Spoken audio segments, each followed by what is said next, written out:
Kajian Kitab.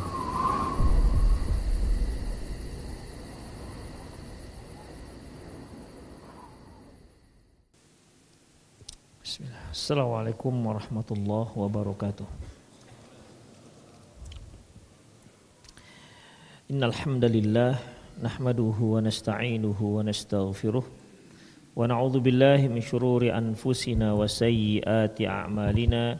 May yahdihillahu fahuwal muhtad wa may yudlil falan tajida lahu waliyyan mursyida. Asyhadu an la ilaha illallah wahdahu la syarikalah wa asyhadu anna Muhammadan abduhu wa rasuluh alladzi la nabiyya ba'dah. Wa qala Allah subhanahu wa ta'ala ya ayyuhalladzina amanu taqullaha haqqa tuqatih wa la tamutunna illa wa antum muslimun. Ya ayyuhalladzina amanu taqullaha wa qulu qawlan sadida yuslih lakum a'malakum wa yaghfir lakum dhunubakum wa may yuti'illaha wa rasulahu faqad faza fawzan 'azima.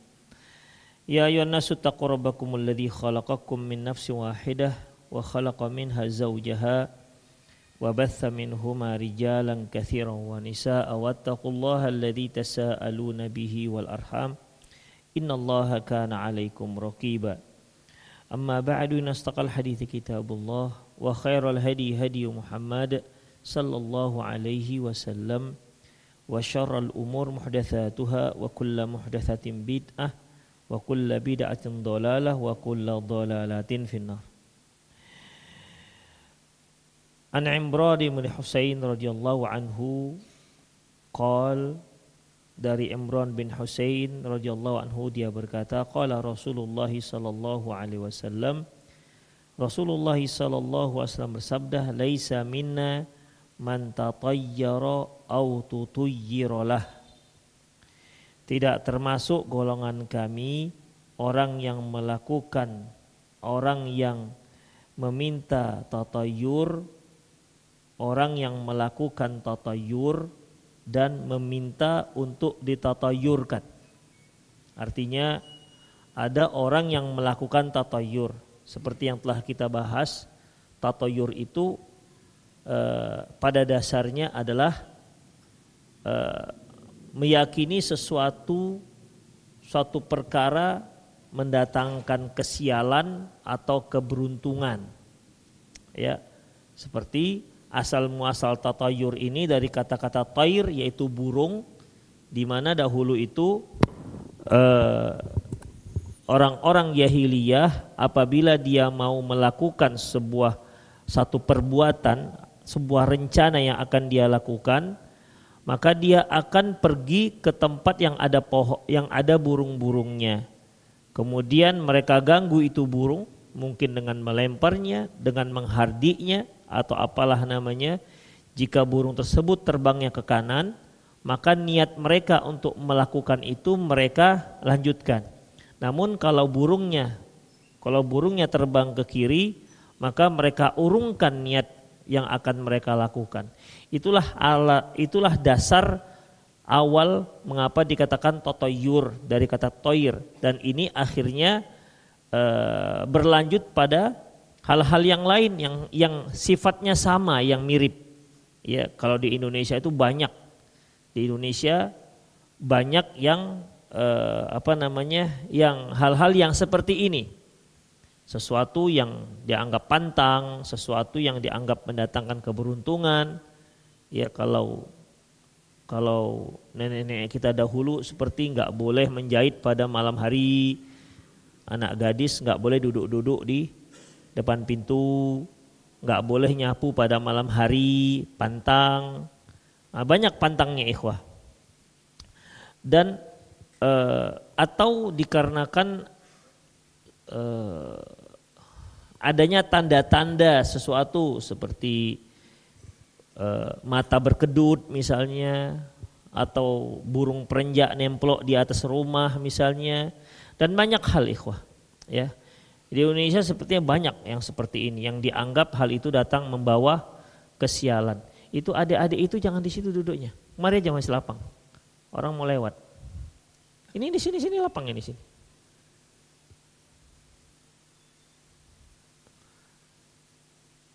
Demikian ikhwah rahimanallah wa iyyakum. Jadi dalam masalah ini itu dikatakan tatayyur. Orang yang melakukan tatayyur dan orang yang minta tatayyur, misalnya tolonglah tuh hardikan, usirkan itu burung, ya, usirkan itu burung. Jadi baik yang meminta dan melakukan itu sama. Laisa minna, tidak termasuk kelompok kami. Tidak termasuk kelompok kami ikhwah, ini bisa diartikan kufur. Tidak, laisa minna juga bisa diartikan tidak termasuk kelompok kami yang pertama masuk surga. Demikian ikhwah. Karena kalimat laisa minna ini banyak maknanya, seperti laisa minna mallam yarham saghirana walam yuwaqqir kabirana. Tak termasuk kami, kelompok kami, mereka yang tidak mencintai yang lebih kecil dan tidak menghormati yang lebih besar. Tentu kan kalimat laisa minna di sini tidak sama dengan laisa minna di sini. Demikian ikhwah. Karena tatayyur di sini terkait dengan kesyirikan.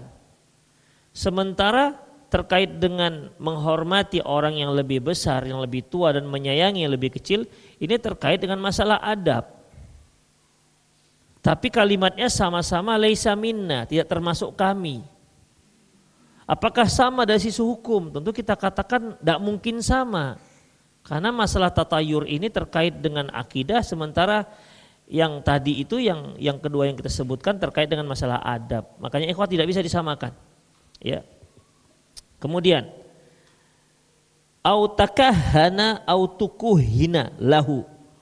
Orang yang berdukun, maksudnya yang melakukan praktek perdukunan, itu dukunnya itu sendiri, atau orang yang meminta seperti dia minta pergi ke dukun, kemudian dia minta meramalkan sesuatu, atau dia mencari barang yang hilang, itu namanya orang yang pergi ke dukun. Tentunya ada niatnya dengan dukun tersebut. Kemudian mantakahana autukuhina, kalau takahana itu dukunnya, autukuhina orang yang meminta, untuk yang datang ke dukun untuk meminta sesuatu.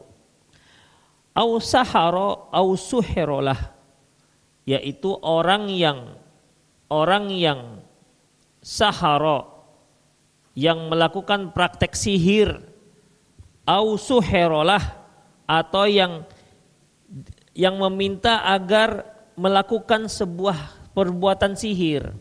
Seperti ikhwah, kalau sahara berarti tukang sihirnya. Kalau suhirolah yaitu si A datang ke tukang sihir, tolonglah santetkan itu. Nah, demikian. Jadi orang ini yang datang, pasien lah ya, kalau bahasakan klien gitulah kira-kira. Ya. Baik yang dukun dan kliennya, serta tukang sihir dan kliennya, ini termasuk, ini memiliki hukum yang sama.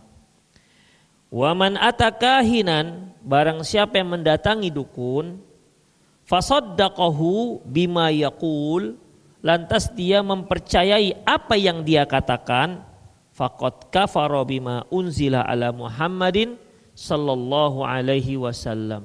Berarti orang tersebut sudah kafir terhadap apa yang diturunkan kepada Nabi sallallahu alaihi wasallam. Demikian ikhwah.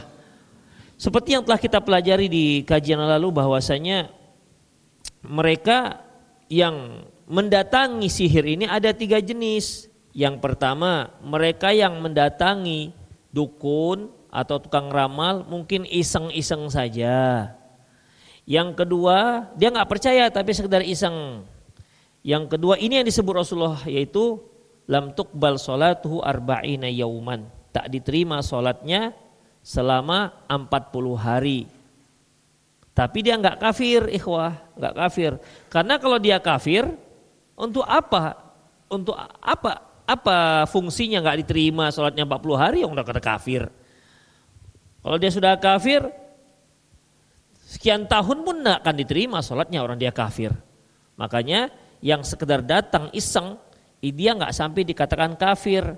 Dari mana kita bisa simpulkan? Dari kalimat Rasulullah, lam tuqbal sholatuhu arba'ina yauman, tak diterima sholatnya 40 hari. Menunjukkan bahwasanya dia tidak kafir. Bisa dipahami ikhwah? Karena kalau kita kan kafir, gimana?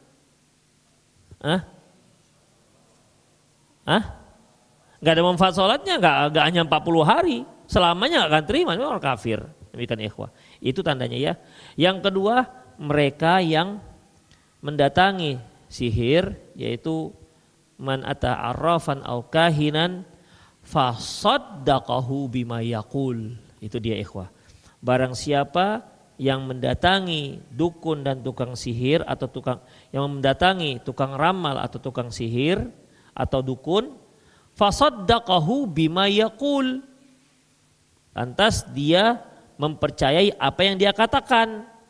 Faqad kafara bima unzila ala Muhammad. Maka dia telah kafir dengan apa yang diturunkan kepada Rasulullah sallallahu alaihi wasallam. Di sini memang para ulama berbeda pendapat. Kafir di sini maknanya apa ini? Apakah kafir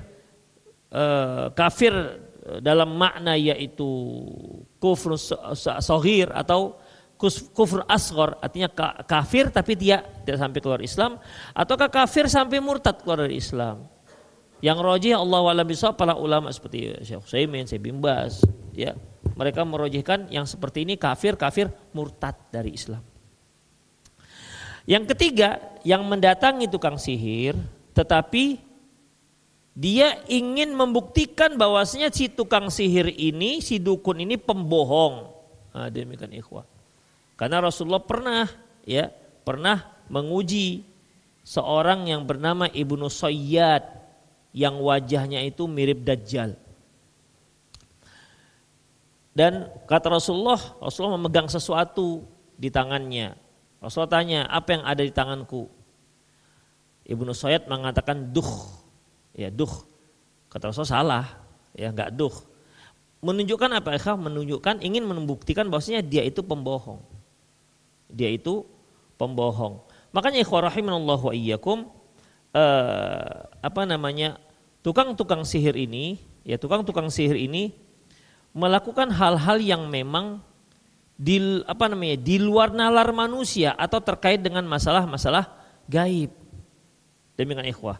Dan di sini Rasulullah sallallahu alaihi wasallam mengatakan, ya, dengan faqad kafara laisa minna tak termasuk kami, di ujung ayat faqad kafara bima unzila ala Muhammad. Jadi ikhwah, hadis ini menunjukkan baik yang meminta untuk dilakukan maupun yang melakukan hukumnya sama. Mereka yang melakukan tatayur dan orang yang meminta untuk melakukan tatayur itu sama. Demikian ikhwah. Orang yang meminta ke dukun dengan si dukun sama hukumnya. Orang yang mendatangi tukang sihir dengan si tukang sihir sendiri itu sama hukumnya. Demikian ikhwah. Sama dengan orang yang belajar ilmu sihir dengan yang mengajarkan ilmu sihir sama. Demikian ikhwah. Makanya kan wattaba'u ma tatlu syayatinu ala mulki Sulaiman wa ma kafara Sulaiman walakinna syayatina kafaru yu'allimuna an-nasa as-sihra. Bukan Sulaiman yang kafir, tapi setanlah yang kafir yang telah mengajarkan orang itu ilmu sihir. Demikian ikhwah. Kemudian terkait dengan dua malaikat, apa kata mereka? Wa ma yu'allimani min ahadin hatta yaqula innama nahnu fitnatun fala takfur. Dua malaikat Harut dan Marut di Babil ini ikhwah, itu sebagai cobaan bagi manusia pada waktu itu. Mereka dikenal memiliki ilmu sihir. Setiap kali ada orang-orang yang datang kepada mereka ini untuk belajar sihir, mereka katakan innama nahnu fitnatun fala takfur. Kami itu sebagai fitnah buat kalian, cobaan bagi kalian. Makanya jangan belajar ilmu sihir. Karena kalau kalian belajar ilmu sihir dari kami, kalian akan kafir. Itu ikhwah. Tapi banyak yang nekat juga. Demikian ikhwah. Jadi baik tukang sihirnya maupun yang mendatangi tukang sihirnya sama. Orang yang belajar ilmu sihir dan yang pengajar ilmu sihir sama hukumnya. Demikian ikhwah rahimanallahu wa iyyakum. Makanya salah satu talbisul iblis, salah satu jebakan-jebakan setan yaitu yusammihi bi ghairi ismih, setan akan berupaya memberikan nama dengan yang bukan namanya supaya sesuatu yang tadinya itu haram menjadi samar keharamannya. Itu ikhwah, menjadi samar akan keharamannya. Seperti misalnya dukun lah kita katakannya, dukun dinamakan dengan paranormal, dinamakan dengan orang pintar, dinamakan dengan orang yang apa namanya abnormal, apa berilmu tinggi kali ilmunya. Demikian, artinya hal-hal yang dia jadi halus yang seharusnya kita tidak boleh merubah namanya. Dukun ya dukun, tukang sihir, tukang santet dia itu ya sudah tukang santet. Demikian ikhwah. Tapi ingat, saya ulangi lagi, istilah dukun di Indonesia itu tidak harus yang mengetahui ilmu gaib, yang mendakwakan ilmu gaib. Tapi karena ada dukun, karena dukun ini terkadang di dalam bahasa Indonesia digunakan untuk pengobatan tradisional. Makanya ada dukun beranak, maksudnya nenek-nenek itu yang nolong ibu-ibu yang melahirkan, dikatakanlah dukun. Jangan antum kesana nenek ini masuk neraka nenek ini. Demikian. Kemana mak? Itu ada nenek dukun beranak. Demikian ikhwah. Maksudnya itu bukan itu, nggak termasuk dukun patah tulang. Terkecuali kalau dia melakukannya itu dengan menggunakan jin. Misalnya ibu di situ, dah dia di sini aja. Tiba-tiba anaknya itu ada yang narik, orangnya nggak ada misalnya gitu kan. Yang narik itu berarti jin. Demikian ikhwah. Atau tukang kusuk ada yang pakai jin. Dia biasa aja megang, tapi kita sudah kesakitan. Biasa aja dielus saja dengan dia. Tapi rasanya kita sudah kuat sekali dia mijetnya. Makanya dia kok nggak capek. 6 pasien dia gini-gini aja. Yang 6 pasien itu sudah bengkak-bengkak itu. Demikian terasa. Tapi dia santai. Nah, demikian, itu kan sudah nggak normal. Ini pasti pakai tenaga jin. Kalau dia tak pakai tenaga jin, berarti nggak boleh. Demikian ikhwah. Itulah dia. Oleh karena itu ikhwah rahimallahu wa iyyakum, ya, kita harus hati-hati apalagi sekarang ini antara dukun dengan kiai. Dukun itu banyak dikatakan kiai, dipanggil ustadz, dipanggil gus, ada yang dipanggil gus lagi. Dia dukun tapi dipanggil gus. Gus itu kan kalau di Jawa menunjukkan apa? Enggak salah, kalau saya silap itu anak kiai. Kalau anak kiai, dia bapaknya kiai, maka anaknya dipanggil gus. Walaupun anaknya itu bukan spesial belajar agama, tapi dipanggil gus. Tapi kalau ayahnya tidak kiai, walaupun dia dalam ilmunya nggak dipanggil gus. Demikian ikhwah. Ya.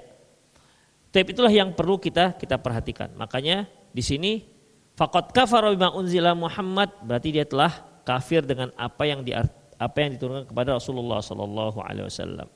Tapi kemudian qala Baihaqi rahimahullah, berkata Imam Baihaqi rahimahullah, al-arrafu, yang dikatakan arraf adalah di sini kan man atakahinan au arrafan. Man atakahinan au arrafan. Siapa yang dikatakan arraf? Apa beda antara arraf dengan kahin? Al-arraf alladhi yadda'i ma'rifatal umuri bimuqaddimatin yastadillu biha 'alal masruqi wa makanid dhallati. Yang dikatakan arraf adalah alladhi yadda'i ma'rifatul umur muqaddimat. Mereka yang mengklaim dirinya itu mengetahui muqaddimat ini ilmu-ilmu isyarat-isyarat, di mana dengan isyarat-isyarat itu dia bisa mengetahui barang yang dicuri atau benda-benda yang hilang. Demikian ikhwah. Ya. Misalnya si fulan kehilangan mobil, dia pergilah ke arraf ini yang dikenal mengetahui kalau benda yang dicuri, tahu siapa yang mencuri. Maka dia dengan praktek tertentu, ada yang pakai seperti yang kita katakan, ada yang pakai keong-keong campur apa begitu, kemudian dihempaskan seperti yang dulu pernah kita bahas, dengan melihat kemana tuh menghadap, keongnya menghadap kemana, batunya menghadap kemana, kayunya menghadap kemana, demikian ikhwah. Ada yang campur-campur, ada yang batu aja, demikian. Ada yang pakai itu. Ada lagi yang pakai garis-garis diusap set, apa yang tinggal garisnya dia yang tahu itu maknanya apa. Demikian. Ada yang pakai kartu Jawa, ya, pakai kartu Jawa. Kemudian dikocok, diambil 2, kemudian dibuka set dibuka. Dia yang tahu maknanya itu apa. Demikian ya. Dia tahu maknanya itu apa, kemudian dari situ dia mentafsirkan, oh, mobilmu yang hilang sekarang sedang berada di Simpang Lowo, misalnya begitu. Di dalam rumah seseorang, yang bawa itu orang-orang yang biasa keluar masuk di rumahmu. Mulailah yang kehilangan mobil ini curiga, siapa ya? Kasiran ini, misalnya begitu. Ya kan bisa tertuduh begitu, ikhwah. Ya, bisa tertuduh begitu. Jadi dalam masalah ini akhirnya tanpa disadari dia telah menimbulkan buruk sangka terhadap seseorang. Padahal si fulannya bagus-bagus saja. Tapi gara-gara dia, oh pantas dia belum pernah kemari, begitu kemari hilang mobilku misalnya. Semua dikait-kaitkan. Kan selalu kita begitu, ikhwah. Kita selalu mengkait-kaitkan. Oh pantas gara-gara si dukun. Demikian sama dengan kita, ikhwah. Suka mengkait-kaitkan, ada yang meninggal misalnya. Seorang ayah misalnya, dia kepingin beli durian. Seminggu kemudian meninggal. Oh pantas, tanda-tanda itu. Biasanya dia jarang makan durian, kali ini dia minta durian. Oh rupanya itu tanda-tanda dia mau meninggal dunia. Tapi kan gak semua orang, apa semua orang minta durian tanda meninggal dunia? Awas antum, hati-hati antum kalau tiba-tiba minta durian. Karena itu cocokologi sudah, ikhwah, dicocok-cocokkan. Oh pantas kemarin dia panggil anaknya semua, rupanya memang mau meninggal. Oh pantas dia ngendong cucu, rupanya kemarin tuh memang kok lama dia ngendong cucu, rupanya dia meninggal. Ada satu lagi, ikhwah, yang sering terjadi dan itu dirasakan oleh para dokter. Mereka yang tadinya sudah koma, ya, sudah parah, tiba-tiba membaik drastis. Itu dia. Tiba-tiba membaik drastis, tanda-tanda lah, bentar lagi meninggal itu. Demikian. Hanya memang yang teringat yang meninggal aja, ikhwah. Yang enggak meninggal membaik tiba-tiba, yang enggak meninggal enggak teringat mereka. Itu, ikhwah. Dan itu pengakuan mereka. Ya, apalagi yang di IGD gitu, yang kerja di IGD. Iya Ustaz, memang ada beberapa kali. Saya juga ada temukan, ada beberapa ibu gitu kan. Dia sudah koma, ikhwah, sudah sulit.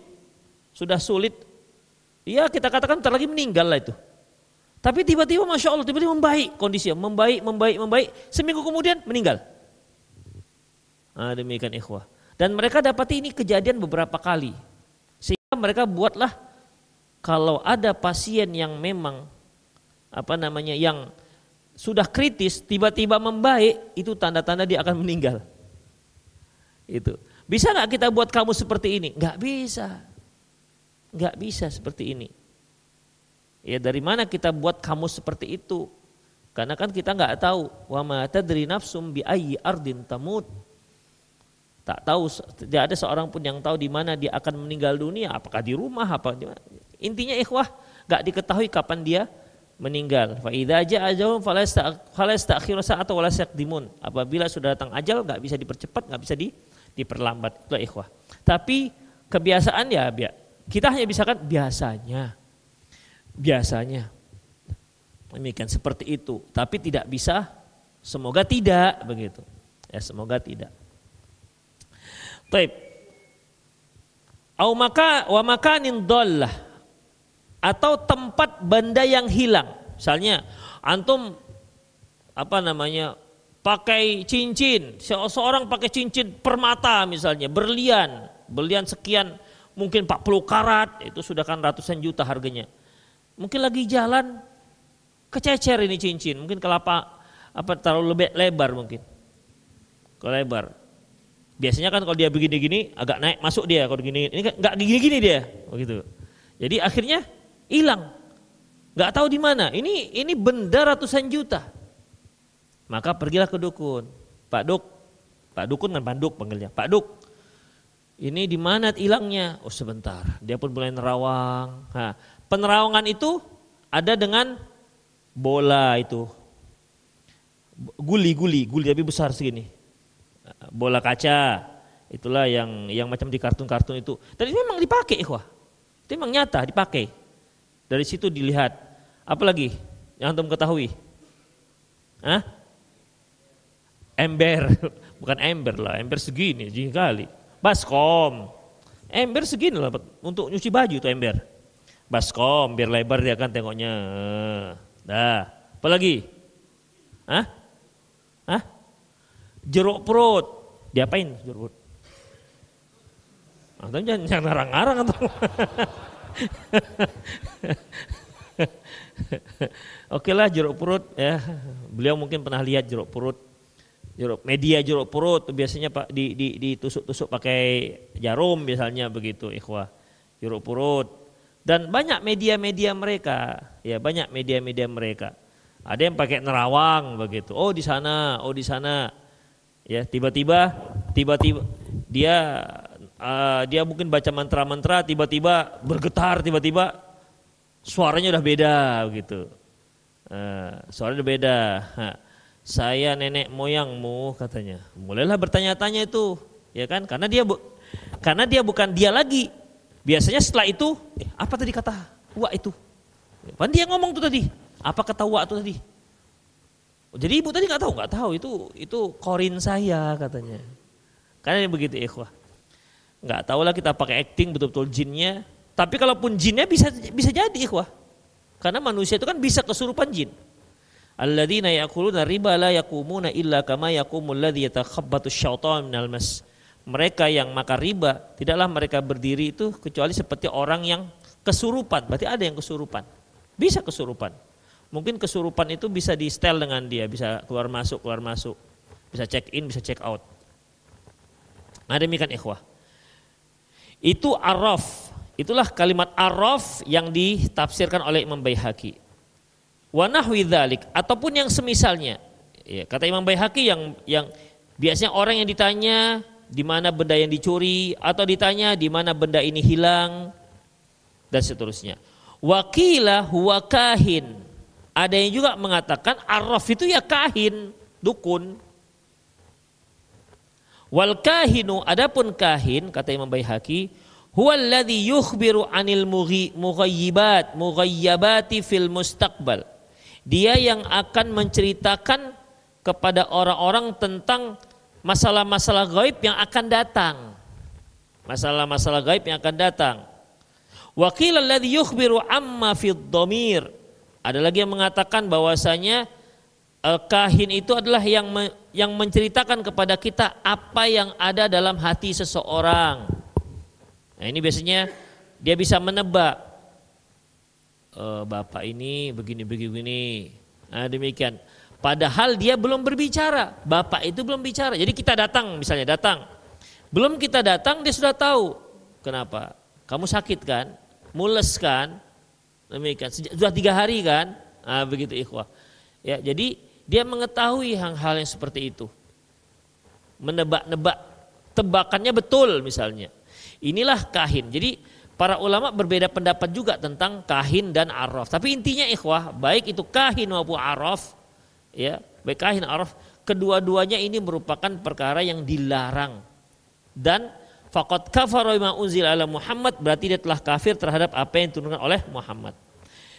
Kemudian Ibnu Taimiyah mengatakan yang dikatakan arraf ismul kahin.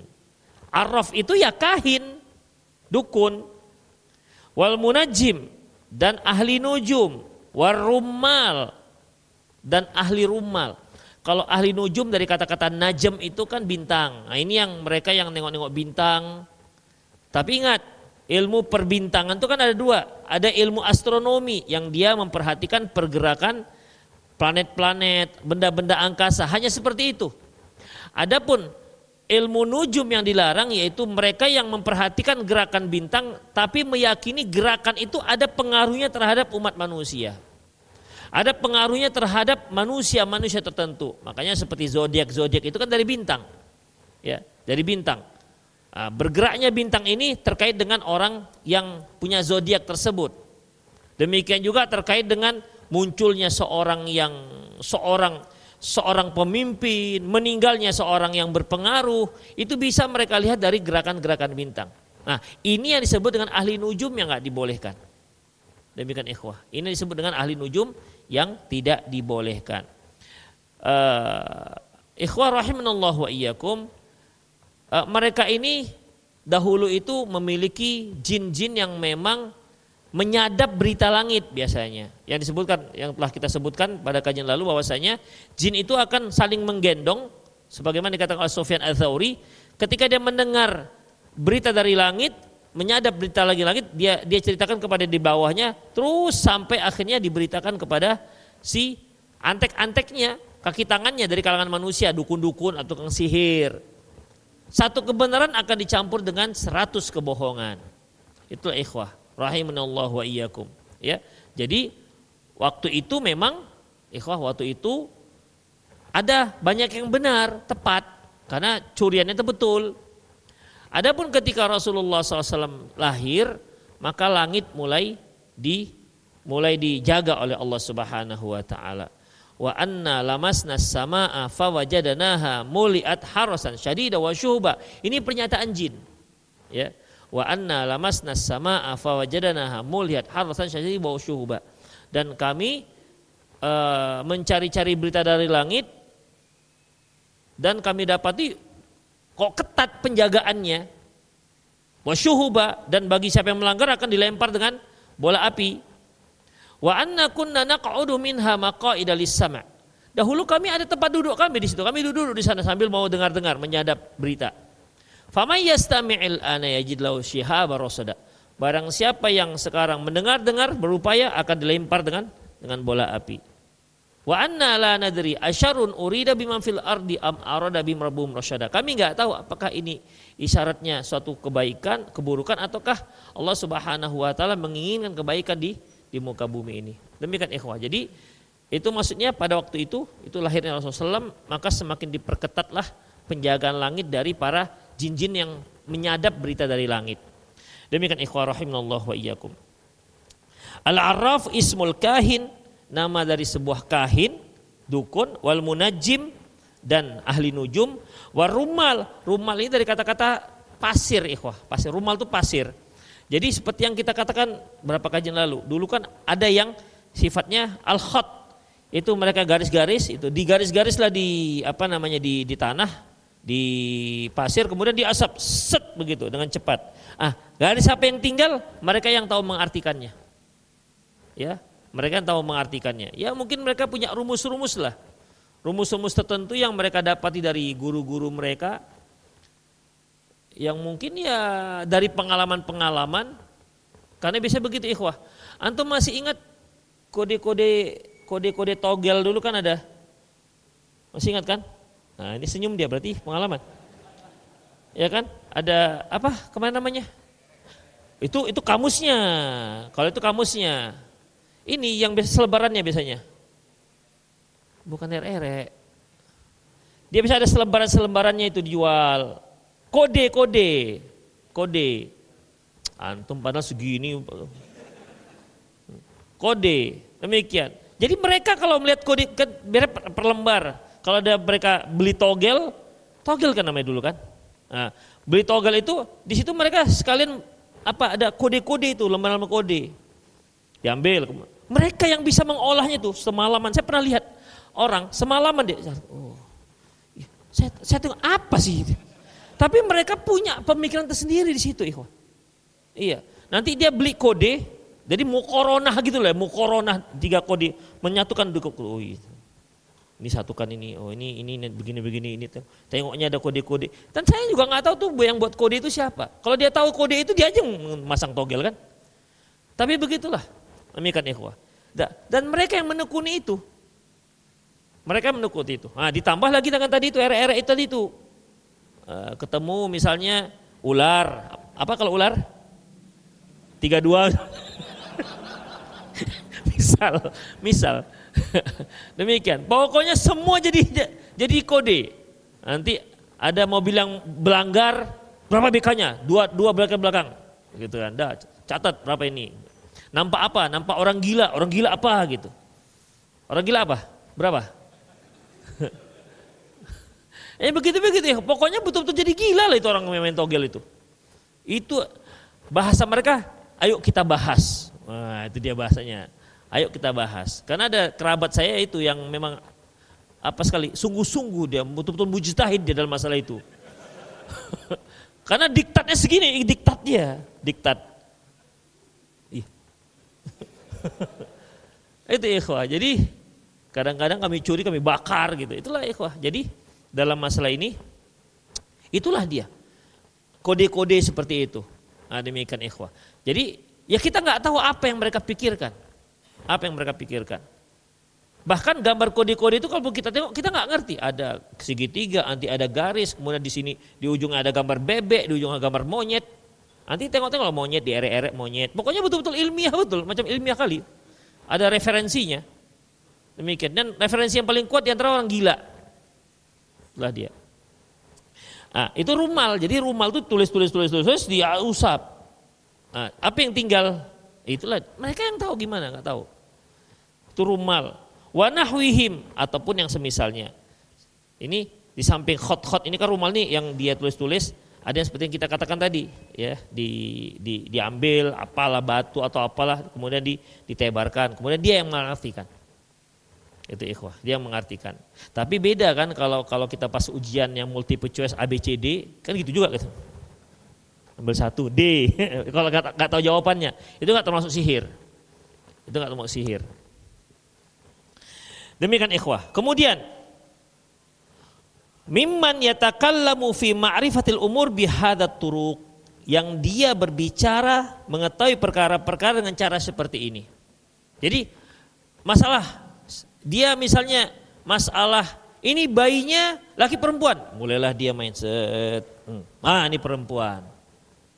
Demikian. Atau tengok-tengok bintang. Oh, ini bayimu, kamu hamil masih 3 hari, bayimu nanti tengok-tengoknya lah bintang.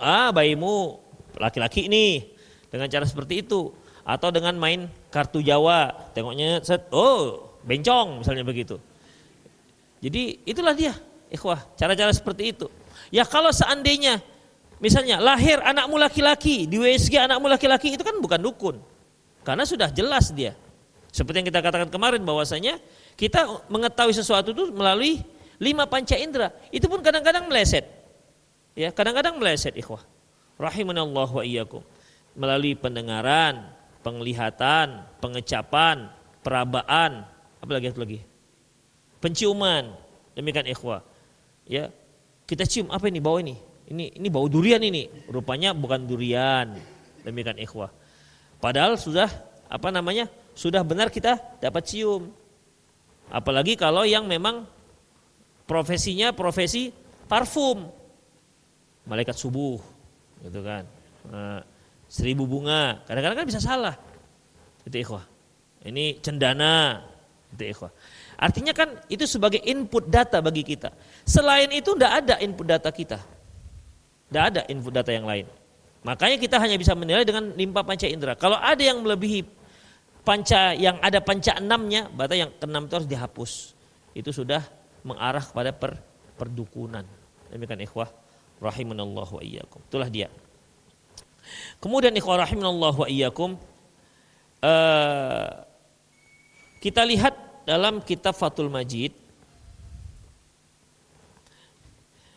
Walihada qala Nabi sallallahu fi wasil kuhan. Oleh karena itu Nabi SAW pernah mengatakan tentang kahin, yaitu dukun ini, fayukadzibuna ma'aha mi'ata kadzibah. Di mana dengan satu berita yang benar dicampurkan dengan 100 kebohongan. Fabayyana annahum yusaddiquna marratan wa yakdzibuna mi'ah. Jelaslah bahwasanya mereka sekali benar tapi ratusan kali mereka berdusta. Wa hakadha halu man salaka sabilal kahan. Demikianlah semua mereka yang menempuh cara-cara dukun ini, mimma yadda'i walayatun.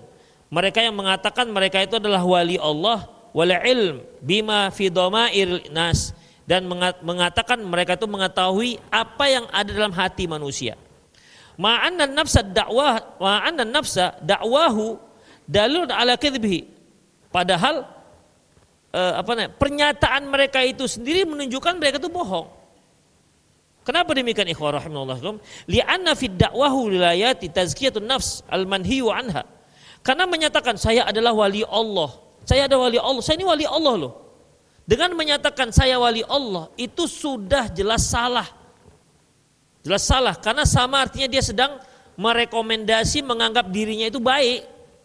Tazkiyatun nafs. Sementara Allah Subhanahu wa taala mengatakan fala tuzakku anfusakum. Jangan kalian mentazkiyah diri kalian sendiri. Maka enggak dibolehkan. Jadi kalau ada yang mengatakan saya ini wali Allah loh. Tapi kalau antum mengatakan saya ini wali santri, boleh, enggak ada masalah. Wali santri, wali nikah, boleh. Dan wali-wali yang lain. Wali kota, boleh. Tapi kalau wali Allah, enggak boleh ikhwah. Karena wali Allah itu tentu orang yang baik, orang yang soleh. Demikian ikhwah. Dan Allah mengatakan fala tuzakku anfusakum huwa a'lamu biman ittaqa. Fala tuzakku anfusakum huwa a'lamu biman ihtada. Jangan kalian menganggap diri kalian bersih, Allah lebih tahu siapa yang mendapat hidayah. Jangan kalian menganggap diri kalian bersih, Allah lebih tahu siapa di antara kalian yang lebih bertakwa. Demikian ikhwah. Ketika dia mengatakan saya wali Allah, berarti dia telah menganggap dirinya itu sudah orang baik, enggak dibolehkan. Kemudian ikhwah, walaisa hadza min sya'nil auliya. Tidak seperti itu. Tidak seperti itu karakter wali-wali Allah. Fa inna sya'num al-izra'u ala nufusihim wa 'aibihim laha. Karena sifat wali Allah itu adalah mereka lebih fokus kepada kesalahan-kesalahan mereka, mendeteksi kekurangan mereka. Wa khauf ala rabbihim min rabbihim, dan takut kepada Allah. Fa kaifa ya'tuna an-nas wa yaqulu i'rafu annana auliya. Bagaimana mungkin seorang wali Allah yang takut dengan dirinya, takut dengan dosa-dosanya, takut dengan aibnya, lantas dia berkata kepada orang-orang, ketahuilah saya adalah wali Allah. Gak akan mungkin wali Allah mengatakan begitu. Kemudian, wa anna na'lamul ghaib. Kami mengetahui ilmu ghaib. Wa fi dhimni dzalika talabul manzilati fi qulubil khalqi wa intiqasid dunya bihadhil umur wa iqtinasid dunya bihadhil umur. Dan dari situ terkandung bahwasanya mereka itu ingin mendapatkan ingin mendapatkan kepercayaan, ingin dikagumi oleh makhluk manusia ya untuk urusan dunianya. Supaya hebat ini. Sama seperti kan ikhwah, ketika ada seorang mengatakan saya pernah mimpi Nabi loh. Nah, begitu. Itu tujuannya apa? Apa tujuannya? Kalau tidak untuk ingin mengupgrade pandangan orang terhadap dia. Ustadz itu pernah mimpi Nabi. Memang kenapa kalau mimpi Nabi? Demikian. Belum lagi kalau kita bahas gimana mimpi Nabi itu.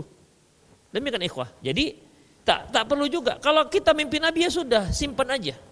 Ya. Saya mimpi masuk surga. Cocok saya sepertinya ini penduduk surga. Demikian ikhwah. Jadi enggak dibolehkan yang seperti itu. Wa hasbuka bihali sahabati wat tabi'in radhiyallahu anhum wa hum sadatul auliya. Cukup bagi kalian bagaimana kondisi para sahabat dan tabi'in, dan mereka adalah pemimpin-pemimpin wali Allah. Afakana indahumul hadhihi da'awi. Apakah mereka pernah menyatakan diri mereka seperti itu? Abu Bakar pernah enggak Abu Bakar mengatakan saya adalah waliullah? Pernah apa enggak? Pernah enggak Abu Bakar mengatakan saya mengetahui ilmu gaib? Rasulullah saja enggak pernah mengatakan seperti itu. Demikian ikhwah. Jadi para sahabat yang merupakan generasi yang terbaik, khairun nas qarni summal ladzina yalunahum, sebaik-baik manusia adalah yang hidup di zamanku, kemudian setelahnya. Itu para sahabat dan tabi'in. Tak ada seorang pun di antara mereka yang berani mengatakan saya adalah waliullah. Tapi sekarang orang ada yang menyatakan waliullah. Kemudian ikhwah, selanjutnya, la wallahi bal kana ahadum la yamliku nafsahu bil buka idza qara al-Qur'an. Tidak ada seorang, demi Allah tidak ada seorang pun yang seperti itu. Bahkan mereka kalau mendengar Al-Quran mereka bisa menangis. Ya, mereka bisa menangis. Kasiddiq, ya, Kasiddiq radhiyallahu anhu, seperti Abu Bakar Siddiq. Wa kana Umar anhu yasma'u nasijahu min wara'i sufuf yabki fi salatihi. Dan Umar bin Khattab pernah mendengar bacaan Al-Quran di belakang saf, dia berada di belakang saf. Dia menangis Kenapa ikhwah? Takut dengan neraka, takut dengan Allah Subhanahu wa taala. Makanya ketika Rasulullah SAW sakit, Rasulullah berkata kepada Aisyah radhiyallahu anha, "Ya Aisyah, muri Abu Bakar falyusalli bin nas." Aisyah, suruh ayahmu agar dia salat mengimami manusia. Kata Aisyah radhiyallahu anha, "Inna abi, ayahku, idza shalla bin nas baka." Kalau dia menjadi imam, dia akan nangis. Dan itu memang ma'ruf ikhwah. Abu Bakar kalau baca Quran nangis. Karena takut kepada Allah Subhanahu wa taala. Jadi ini kok malah menyatakan wali Allah seolah dia tak berdosa. Siapa yang ngangkat dia jadi wali Allah dan siapa juga mengatakan dia jadi wali Allah? Abu Bakar tak pernah seperti itu. Umar juga tak pernah seperti itu ikhwah. Ya. Bakar wa kana yamuru bil ayati waradahu fil laili yamridu minha layali ya'udunahu. Bahkan Umar pernah ketika membaca satu ayat lantas dia sakit. Satu malam dia baca satu ayat, dia baca ketika sholat malam dia baca satu ayat, dia baca, begitu dia membaca satu ayat, habis sholat sakit dia, sakitnya sakit parah sampai orang-orang berdatangan menjenguk dia. Demikian ikhwah. Siapa di antara kita yang pernah gara-gara baca ayat sakit? Gak ada kan? Kita sakitnya kenapa? Banyak minum es, apalagi sakitnya? Gak makan, GERD naik, gitu ikhwah. Karena begadang, karena gaji terlambat, itu baru sakit. Tapi membaca ayat, ya Allah takut sakit. Orang mana tuh Pak Ustadz sakit dia kapan? Iya gara-gara membaca ayat sakit dia, nggak pernah kita dengar. Demikian. Yang pernah kenapa dia sakit? Iya dijambak istrinya itu ada. Mana si Ustadz? Ada di masjid. Kenapa? Kok rajin di masjid? Ya semenjak dia nikahnya 2, rajin di masjid. Rupanya ada masalah di rumah semenjak dinikah 2. Demikian. Di sini nggak dikasih, di sini nggak. Akhirnya masjid lah tinggalnya. Demikian. Makanya antum bagus-bagus dengan masjid. Ada masalah di rumah, masjid tempat tinggal antum. Dan jangan ke kafe, jangan ke masjid ikhwah. Ya kayak kita kasih ya mereka ya. Ya kita kasih antum tempat. Ada tempat di kamar ini. Demikian. Ya Ali bin Abi Thalib bertengkar dengan istrinya, perginya ke masjid. Antum pergi ke masjid dan kemana-mana. Kalau antum perginya ke kafe, pergi ke tempat teman-teman antum, kemudian mereka kompor itu ikhwah. Antum dimarahi istri. Iya, kalau aneh. Tapi coba pergi ke masjid, insya Allah bisa lebih tenang. Ke masjid larinya, jangan kemana-mana. Jangan ke kafe sambil nengok TV, itu malah membuat semakin galau dibuatnya. Demikian ikhwah rahimnallah wa iyyakum. Wa kana Tamimud Dari yataqallabu ala firasi wa la yastati'u an-nawm illa qalila khaufan minan nari summa yaqumu ila salatih. Pernah Tamim Ad-Dari, dia pernah nggak bisa tidur gara-gara apa? Gara-gara takut neraka. Akhirnya dia bangkit dan sholat. Ikhwah, kita kalau nggak bisa tidur gara-gara apa?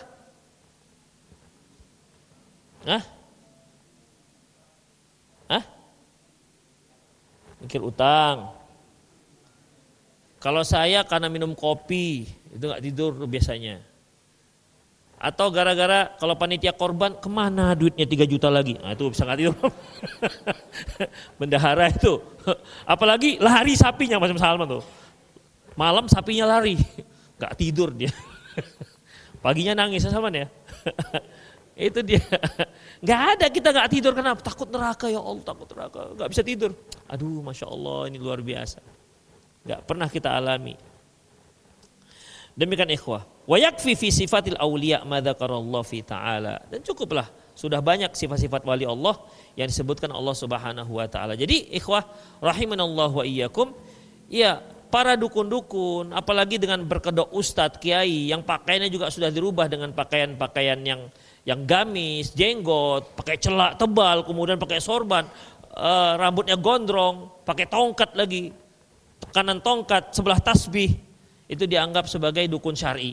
Ya ikhwah, tidak ada dukun syar'i. Demikian, dukun ya dukun, walaupun dia pakai apa, bagaimanapun fashionnya tetap dukun ya dukun. Demikian ikhwah. Baik, itu saja. Ada yang mau bertanya silakan. Atau di 0813 600 661. Ya. Satu aja.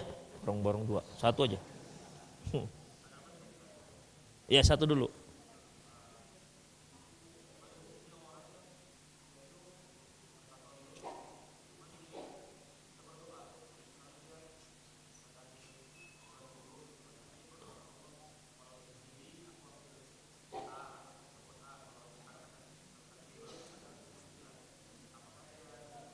Oh, Masya Allah, itu tatayur syar'i namanya.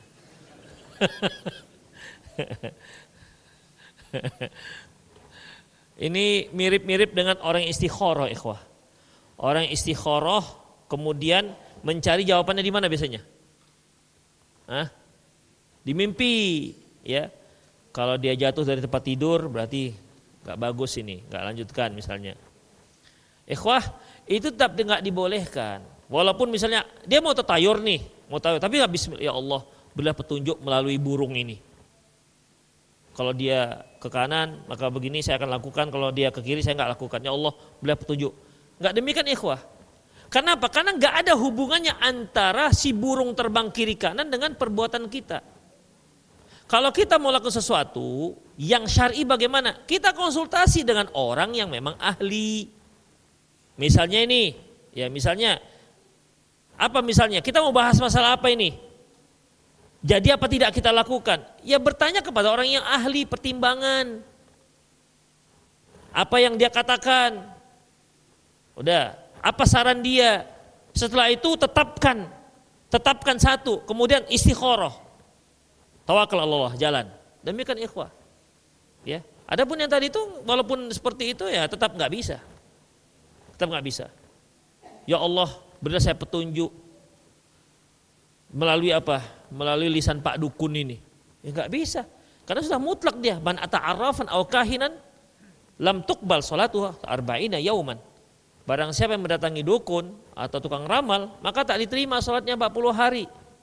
Walaupun dia di rumah sudah berdoa kepada Allah Subhanahu wa taala. Berdoa kepada Allah Subhanahu wa taala, doa usaha harus syar'i.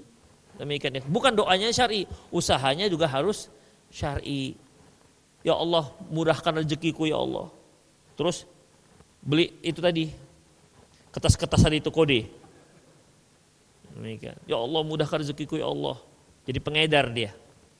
Demikian. Ya enggak boleh. Doa yang syar'i harus dilakukan dengan yang syar'i juga. Usahanya harus syar'i. Itu ikhwah, enggak boleh dicampur. Jadi enggak boleh. Sama, hukumnya sama. Mungkin jangan-jangan dua itu. Jangan-jangan dua. Kufurnya juga, bid'ahnya juga jadi dua dia. Karena dia telah menjadikan itu sebagai syariat. Demikian, ikhwah. Sama seperti ketika orang membunuh. Membunuh kan maksiat. Maksiat. Tapi ketika dia membunuh dengan keyakinan itu sebuah ibadah, jadi bid'ah dia, ikhwah. Lebih besar dosanya. Seorang yang buat maksiat dengan keyakinan itu ibadah, itu menjadi lebih besar dosanya ketimbang maksiat. Karena itu jatuh pada bid'ah. Sebagaimana dikatakan oleh Sufyan Ats-Tsauri, al-bid'atu ahabbu ilal iblis minal maksiyah. Bid'ah itu lebih disukai iblis ketimbang maksiat. Karena apa, ikhwah? Bid'ah itu enggak akan dibukakan taubatnya oleh Allah. Innallaha hajabat taubata an sahibal bid'ah hatta yada'aha. Allah itu menutup pintu taubat untuk pelaku bid'ah sampai dia meninggalkan bid'ahnya. Demikian, ikhwah. Adakah orang yang membunuh orang dengan niatnya itu ibadah? Banyak, ikhwah. Itu yang khawarij itu. Seperti Abdurrahman bin Muljam. Contohnya itu. Yang dibunuhnya siapa? Ali bin Abi Thalib. Abdurrahman bin Muljam ini seorang ahli Al-Quran yang pada zaman Khalifah Umar bin Khattab diutus ke Mesir. Ahli Quran dia. Dan tetangganya itu ada yang khawarij, terpengaruh dengan tetangganya. Dia pun akhirnya nikah dengan seorang wanita yang juga khawarij, bertambah-tambah lah, ikhwah. Karena istri itu kan termasuk teman dekat. Almar'u ma'adini khalilihi. Seorang itu bersama agama teman dekatnya. Falyanzur mimman yukhalil. Kamu perhatikanlah siapa yang menjadi teman dekatmu. Dan tidak ada orang yang lebih dekat lain istri kita. Makanya Rasulullah SAW menyuruh kita itu untuk mencari istri yang solehah. Jangan yang soleh. Gak boleh. Yang solehah supaya apa? Supaya sebagaimana kata Qatadah, sahibus salihin ya ibadallah takun mislahu amahum. Bertemanlah dengan orang soleh, semoga kamu seperti mereka atau bersama mereka. Ya kalaupun kita merasa diri kita nggak soleh-soleh amat, ya semoga dengan istri yang solehah kita bisa terpengaruh dengan kesolehan istri kita. Demikian ikhwah. Itu istrinya orang Khawarij, selesailah dia. Maka nggak dibolehkan. Ya, itu namanya ikhwah, lebih besar dosanya ketimbang orang yang membunuh karena emosi. Itu ikhwah. Bahkan Abdurrahman bin Muljam itu ketika dia membunuh Umar bin Khattab, itu kan baca Quran kan? Dia baca soal Al-Baqarah, wa minan nasi may yashri nafsahu bitigha'a mardatillah. Wallahu ra'ufun bil ibad. Itu yang dibacanya. Yang dibunuhnya Ali bin Abi Thalib, menantu Rasulullah, sepupu Rasulullah, khalifah Rasulullah, orang yang dijamin masuk surga. Bayangkan, dibunuhnya orang yang dijamin masuk surga dengan niat dia akan masuk surga. Dengan harapan, dengan membunuh orang yang sudah yang sudah jelas sudah masuk surga, harapannya dia bisa masuk surga. Bayangkan ikhwah. Begitulah dia. Walaupun memang ada juga ikhwah, orang yang membunuh akhirnya yang dibunuh masuk surga, yang membunuh juga masuk surga. Ada memang. Ada hadisnya kan ada. Ya, ada hadisnya. Jadi yang dibunuh dia memerangi seorang yang muslim, kaum muslimin, kemudian dia dibunuhnya orang tersebut, akhirnya mati syahid. Dan kemudian si pembunuh ini dia taubat kepada Allah Subhanahu wa taala. Dan akhirnya dia juga terbunuh. Si pembunuh dan yang membunuh masuk surga dua-duanya. Demikian ikhwan. Tapi kalau yang tadi itu jelas dia niatnya dapat pahala, ingin dapat pahala. Bayangkan, luar biasa. Memang Khawarij luar biasa. Jadi kalau Ali yang selevel Ali bin Abi Thalib saja dibunuh dengan niat mendapatkan surga, apalagi macam yang lain-lain. Amanlah, rata dibuatnya. Demikian. Ada lagi silakan. Ya. Ya. Mana? Oh ya, silakan. Silakan Bang Amir. Ya. Ya. Imam batal lagi sujud. Ya, imam ngasih informasi kepada kepada makmum belakangnya, saya batal gitu. Jangan dia diam-diam pergi diam-diam. Ya. Diam-diam pergi dia. Orang pun lama kali imamnya. Begitu bangkit nggak ada imamnya. Sudahlah dia dioper nih kepada yang di belakang. Terus apa yang dilakukan di belakang? Apakah sambil sujud dia geser ke depan gitu? Ya enggak. Dia gimana? Allahu Akbar, duduk. Udah. Pas duduk itu dia maju. Demikian ikhwah. Ya, nanti setelah berdiri, terus apakah sambil duduk yang ini ngesot samping-samping supaya rapat? Enggak harus, ya. Enggak harus. Atau bisa juga ya sudah, tetap yang di belakang imam itu ambil kendali ya sampai nanti berdiri baru dia maju dan ini bisa merapat. Intinya dia yang gimana bisanya gitu. Tapi itu dia yang imam yang batal harus ngasih tahu, jangan diam-diam pergi. Demikian ikhwah, jangan diam-diam pergi. Nanti orang khawatir, Masya Allah imam kita tiba-tiba mungkin diangkat ke langit seperti Nabi Isa.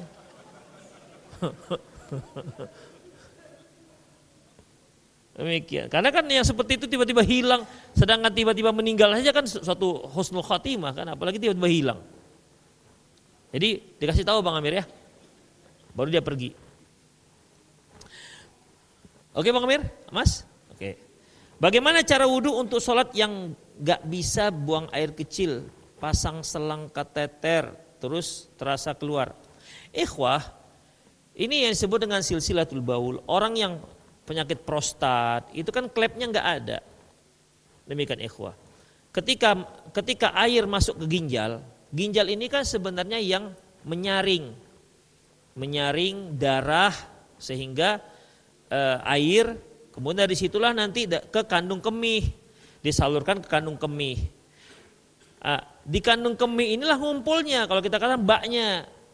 Di ujung kandung kemih itu ada klepnya. Ketika dia sudah penuh, klepnya mau terasa lah kita, maka pergilah kita ke kamar mandi, kita bukalah klepnya, seret, kosonglah kandung kemihnya. Demikian. Ada orang-orang yang terkena prostat yang biasanya sudah tua-tua, itu dia nggak punya lagi klepnya, itu dol sudah klepnya. Jadi yang mengalir dari ginjal masuk ke kandung kemih langsung keluar begitu aja. Demikian ikhwah, nggak ada lagi penampungannya. Istilahnya kalau bak itu saluran buangnya itu sudah nggak ada, hilang. Atau dratnya sudah dol, dibuka-buka, dol aja, udah nggak bisa ketat lagi ikhwah. Itulah konsepnya. Jadi gimana? Yang penting, kalaupun dia terasa keluar, yang penting dia berwudu, kemudian dia pakai pempes. Kemudian ya sudah sholat, walaupun keluar nggak apa-apa. Apalagi sudah pasang keteter kan, itu kan ada biasanya ada kantung penampungnya, maka nggak ada masalah. Yang penting dia berusaha untuk bersih. Demikian ikhwah. Kalau nggak dia nggak pakai keteter itu, dia boleh pakai pempes, ikhwah. Yang penting dia ketika mau wudu harus pakai pempes setelah itu. Kemudian sholatlah, nggak ada masalah dia apakah keluar atau nggak keluar, karena ini uzur. Ya, wa ma ja'ala 'alaikum fid dini min haraj. Allah tak jadikan agama ini untuk menjadikan sulit bagi kalian. Yuridullahu bikumul yusra wa la yuridu bikumul usra. Allah menginginkan kemudahan bagi kalian, tidak ingin menyulitkan kalian. Kemudian Allah Subhanahu wa taala juga firman, la yukallifullahu nafsan illa wus'aha. Allah tidak memberatkan seseorang kecuali yang sanggup dia lakukan. Yang enggak sanggup, enggak ada hukum. Allahu a'lam. Di usia berapakah idealnya anak itu belajar tahsin dan fokus menghafal Quran?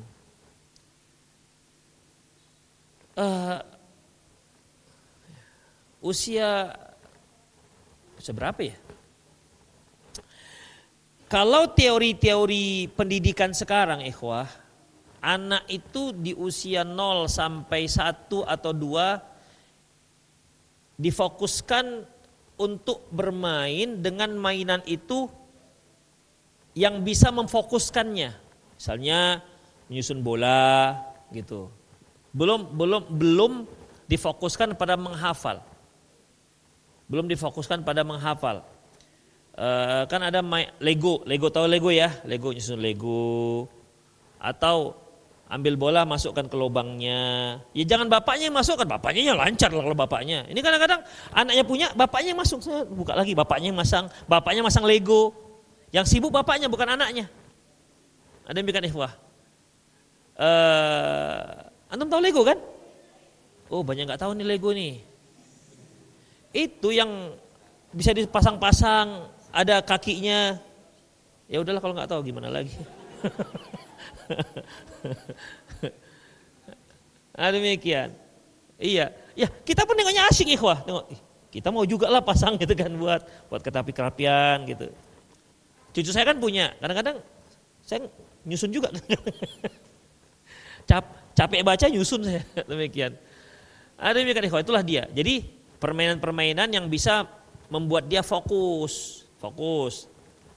Demikian ikhwah. Itu teori pendidikan sekarang. Baru setelah 2 tahun ke atas sudah dia bisa fokus, baru mulai pelan-pelan diajarkan menghafal. Demikian 2 tahun atau 3 tahun diajarkan menghafal. Pelan-pelan itu pun menghafal dengan cara bermain. Ya, dengan cara bermain. Demikian ikhwah. Terus bagaimana? Sebenarnya ada yang lebih bagus. Dari mulai 0, bahkan dari mulai si anak itu masih di kandungan, kita perbanyak memperdengarkan tilawah. Ya biar dia main, tapi dengar tilawah. Jangan dangdut yang antum pasang. Jangan. Jadi juz amma itu diputar terus. Demikian ikhwah.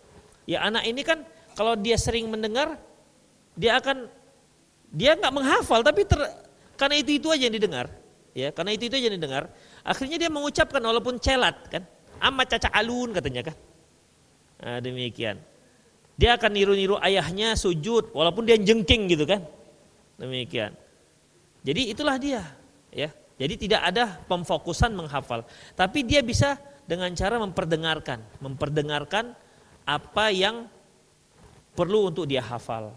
Tapi dikatakan baca ini a, ba, itu belum. Itu belum ikhwah. Allahu a'lam bissawab.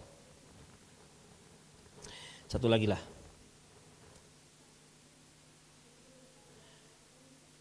Bagaimana cara rujuk talak 1 dan talak 2 setelah lewat masa iddah? Ikhwah, wal mutallaqat yatarabbasna bi anfusihinna thalathat quru'. Wanita-wanita yang ditalak, ya, maka dia melangsungkan masa iddahnya 3 kali haid. 3 kali haid.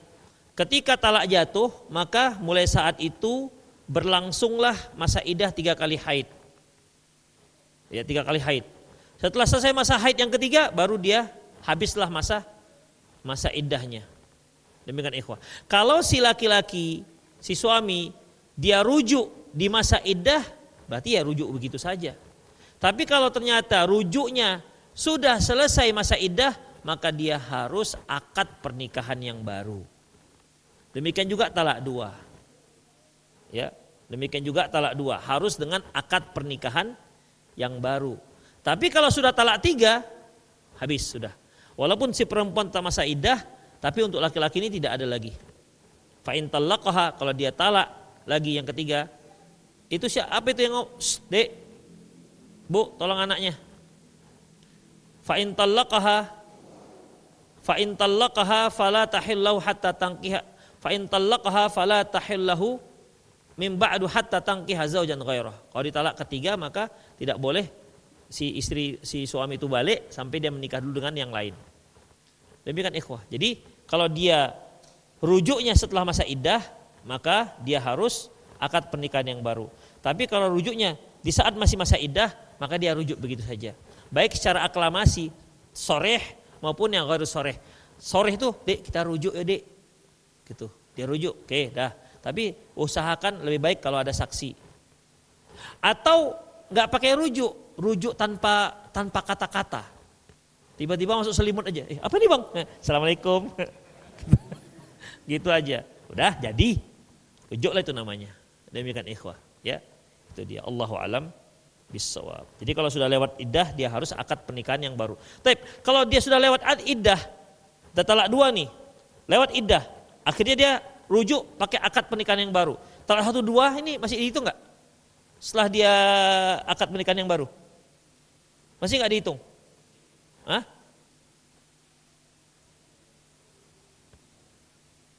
Nah ini kelompok A. Dihitung nggak? Nggak dihitung. Udah pemutihan. Ini kelompok B. Antum pendengar yang depannya. Dihitung nggak? Ikhwah tetap dihitung. Tetap